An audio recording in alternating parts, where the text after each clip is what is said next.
আগামী ২৬ তারিখ world cup কোয়ালিফায়ারের ম্যাচে মুখোমুখি হবে আর্জেন্টিনা এবং ব্রাজিল, এটা আপনারা জানেন।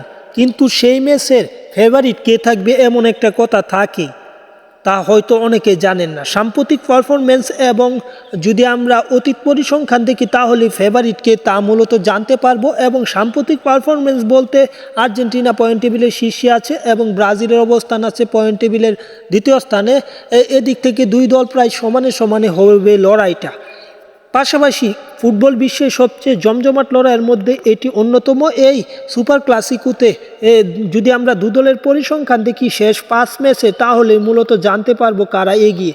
দু দলের শেষ 5 ম্যাচের পরিসংখ্যান দেখলে দু দলের শেষ 5 ম্যাচের যে প্রথম ম্যাচটি অনুষ্ঠিত হয়েছিল এটি 2019 সালের জুলাইয়ে, সেই ম্যাচটি ব্রাজিল জিতে যায় 2-0 গোলের ব্যবধানে আর্জেন্টিনাকে হারায়। এবং ফ্রেন্ডলি ম্যাচে আরেকবার মুখোমুখি হয়, যেটি আর্জেন্টিনা ব্রাজিলকে 1-0 গোলে হারায়, এটা 19 সালের নভেম্বরে। এবং তারপর যদি আমরা দেখি 2021 সালে কোপা আমেরিকা, তার কথা আপনারা অবশ্যই জানেন। সেই কোপা আমেরিকায় আর্জেন্টিনা ব্রাজিলকে 1-0 গোলে হারিয়েছিল, যেটা জুলাই 21-এ অনুষ্ঠিত হয়েছিল কোপা আমেরিকায়। এই জয়টা দিয়ে আর্জেন্টিনা ফুটবলে আবারও তাদের নবজাগরণ ঘটিয়েছিল এবং তারা প্রায় 30 বছর পর ফুটবলে কোনো ট্রফি জিতেছিল।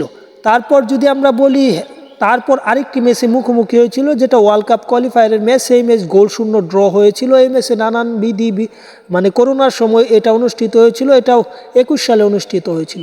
সর্বশেষ যে ম্যাচটা অনুষ্ঠিত হয়েছিল 23 সালের ওয়ার্ল্ড কাপ কোয়ালিফায়ারের ম্যাচ, সেই ম্যাচে আর্জেন্টিনার কাছে ব্রাজিল 1-0 গোলের ব্যবধানে হেরে যায়।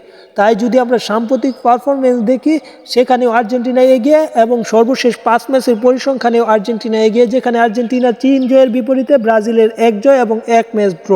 তাই এই ম্যাচটা অত্যন্ত জমজমাট হবে। কিন্তু সুপার ক্লাসিকোতে ফেভারিট বলতে কেউ নেই। আবার যদি আমরা পুরো পরিসংখ্যান দেখি সেখানে ব্রাজিল এগিয়ে, তাই কাউকে ছোটো করে দেখার মতো দল নয় এই দুইটার একটাও।